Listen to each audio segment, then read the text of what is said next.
Halo mahasiswa UT yang berbahagia, masih semangat ya mengikuti tutorial online? Setelah memiliki banyak pengetahuan dan pengalaman pada sesi pertama, saat ini saudara sudah bisa mempelajari sesi kedua. Pahami materi pada buku materi pokok MKWU 4108 dan cermatilah pertanyaan pada forum diskusi. Bertanyalah pada tutor atau mahasiswa lain ketika Anda mengalami kesulitan. Ikutilah sesi kedua ini dengan hati yang ceria. Semoga di sesi kedua ini Anda mendapat ilmu yang bermanfaat dan nilai maksimal. Setelah mempelajari materi pada sesi kedua ini, Anda diharapkan dapat menjelaskan sejarah perkembangan bahasa Indonesia.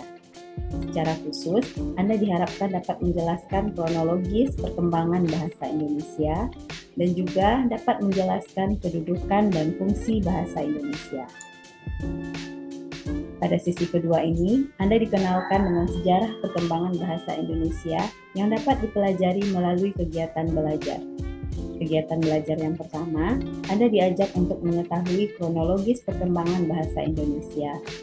Materi ini dapat dibaca pada halaman 2.1 sampai dengan 2.16. Pada kegiatan belajar kedua, Anda dapat mengetahui kedudukan dan fungsi bahasa Indonesia pada halaman 2.19 sampai dengan 2.28. Sekian pengantar dari saya. Semoga sesi kedua ini berjalan dengan sukses dan lancar.